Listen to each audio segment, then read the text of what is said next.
Bonjour à tous, comme vous pouvez voir, je suis à LCN, je ne peux pas parler trop fort, je sors d'une entrevue avec Cindy ce matin. Fait qu'on va sortir des corridors pour vous parler un peu des questions que je réponds cette semaine avec vous autres. On est ici à TVA, à LCN. Je vous amène à un endroit tout près de TVA Nouvelle pour vous montrer un peu les immeubles. On commence avec une question de Kim. Dans le cas d'un bail commercial, est-ce que le contrat doit être notarié ou bien écrit avec un avocat? Si oui, qui paye les frais? Qu'est-ce qu'il faut voir, Kim? Un bail commercial, souvent les gens vont le notarier, mais c'est comme un résumé du bail qui va être notarié et non pas tout le bail au complet. Et oui, il faut faire affaire avec, c'est souvent un notaire qui va l'enregistrer. Et oui, il y a des frais et c'est le locataire qui paye. Et ça va arriver aussi que les propriétaires vont refuser que le bail soit enregistré.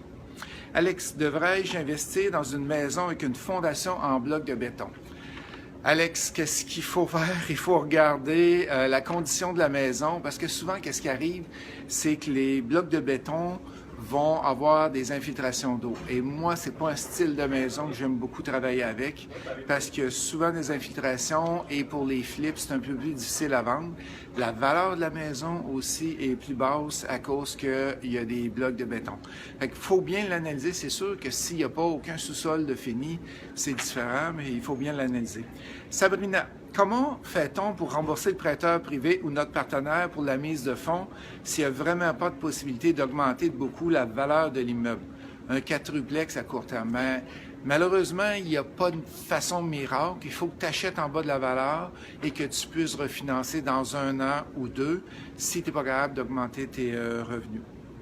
Alexandre, j'aimerais savoir si vous utilisez la thermographie lors de vos inspections et si oui, dans quelles circonstances?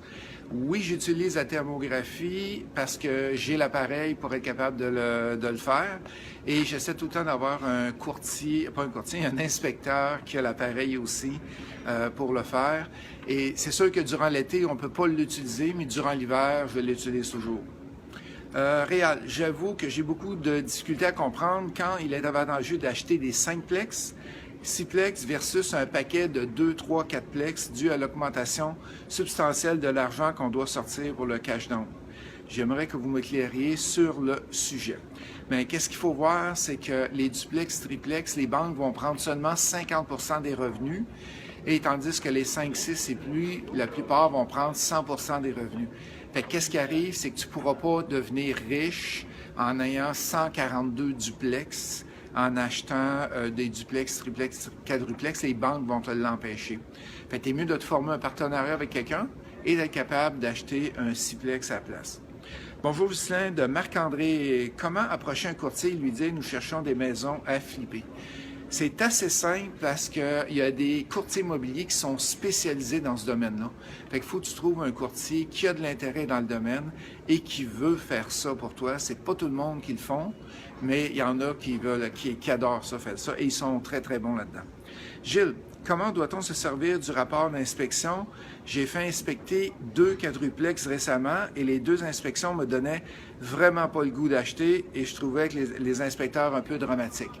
Ben ça, c'est une spécialité que je fais. Je me spécialise dans les immeubles qui sont dramatiques comme ça et qu'on est capable de voir c'est quoi les améliorations qu'on peut faire à l'intérieur.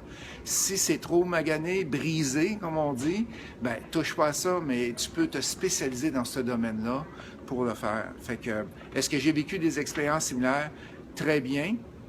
Et souvent, je vais faire venir un autre spécialiste, comme un contracteur ou quelqu'un en fondation, pour aller vérifier les dires des inspecteurs. Michael, trucs et astuces afin de diminuer la facture d'assurance habitation pour un quadruplex, proprio-occupant, quoi dire et quoi ne pas dire aux compagnies d'assurance pour économiser. Ma recommandation, tu dis qu'est-ce qu'il y en est. T'es propriétaire occupant, tu le dis. Tu fais un flip avec, tu le dis. On ne triche pas les assurances et une des seules façons de il y en a plusieurs, là, mais une des seules façons de diminuer ses frais d'assurance, c'est d'aller magasiner, c'est d'aller voir d'autres compagnies. Comme moi, je suis avec l'Ordre des ingénieurs et on a des rabais avec l'Ordre des ingénieurs. Est-ce que tu es avec CAA? Est-ce que tu es avec d'autres ordres que tu pourras avoir des rabais? Fait qu'un gros merci à tous. Ghislain Larochelle, nimofacile.ca. Fait plaisir de répondre à vos questions. Fait inscrivez vos questions à chaque début de semaine. J'y réponds en fin de semaine. Merci beaucoup. Bye bye.